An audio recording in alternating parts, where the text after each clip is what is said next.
Concernant le siège par les camions à Ottawa dernièrement, le député fédéral de Joliette-Matawinie, ce jeudi 17 mars 2022, a longuement questionné Madame Angelina Mazon de l'Association des banquiers canadiens concernant le gel des comptes de banque de certains citoyens.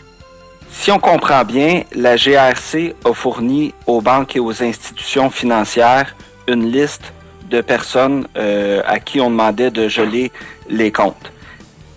Quand on lit le décret permettait aux banques et aux institutions financières de geler les comptes des personnes qui étaient présentes ou qui finançaient le siège à Ottawa. À votre connaissance, est-ce que vos membres ont gelé seulement les comptes des personnes qui se retrouvaient sur la liste fournie par la GRC ou s'ils ont gelé des comptes de personnes qui n'étaient pas sur la liste fournie par la GRC? Thank you for the question. Merci pour cette question. D'abord, j'aimerais apporter un éclaircissement. Ce n'était pas qu'on nous permettait de geler des comptes, c'est que il était de notre devoir juridique de geler des comptes. C'est pourquoi il fallait appliquer tout cela de façon très restrictive. En plus de geler les comptes,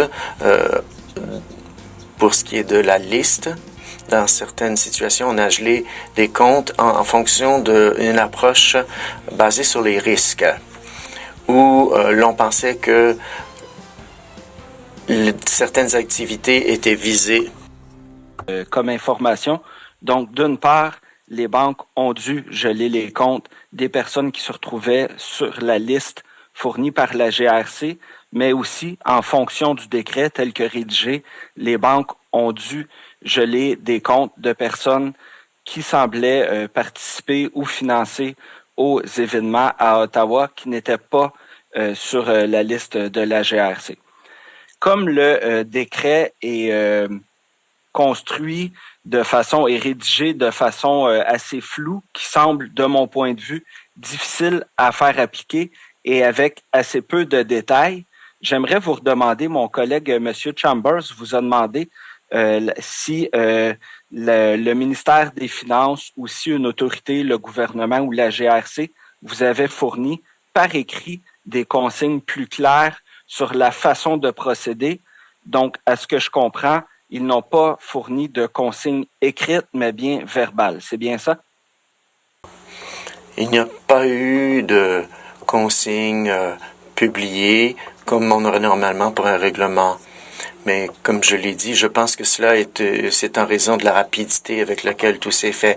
Parce que normalement, on a l'occasion d'examiner tout cela et ensuite des consignes sont publiées. Et maintenant, c'est pourquoi on a dû se fier sur des séances d'information de la part du ministère des Finances pour l'application de la loi.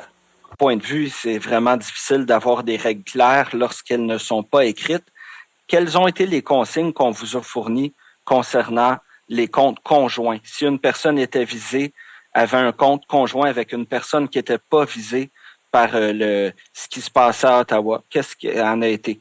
Concernant les loyers, les paiements d'électricité et les pensions alimentaires, est-ce qu'on vous a fourni des indications pour ces cas particuliers?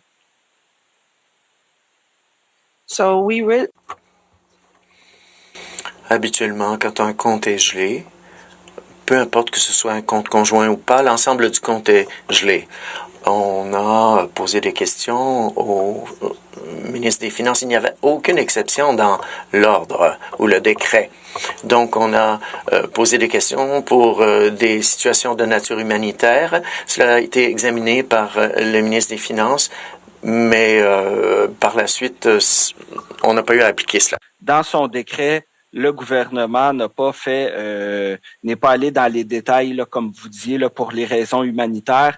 Par exemple, un père qui doit payer une pension alimentaire à son ex-conjointe pour les enfants, mais là, comme il se retrouvait à être à Ottawa à manifester, le décret du gouvernement, c'est on gèle son compte et finalement, c'est l'enfant et l'ex-conjointe qui peut se retrouver à faire les frais de cette décision-là parce que ça a été...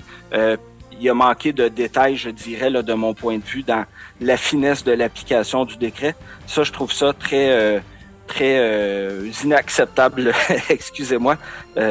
C'est pour moi un grave problème. Est-ce que vos membres ont eu l'impression de devoir jouer à la police. Donc, comme vous disiez, ils n'ont pas eu à se limiter à la liste des noms fournis par la GRC, mais par eux-mêmes à voir, comme vous disiez, avec l'évaluation de risque, si les personnes pouvaient être en train de manifester à Ottawa ou financer une partie de la manifestation à Ottawa. Est-ce que vos membres ont eu l'impression de devoir jouer à la police? No, in that case, Dans ce cas-là, il devait appliquer une approche axée sur les risques et recenser certaines activités et on transmettait l'information à la GRC. Donc, c'était aux banques à faire la surveillance là, des personnes.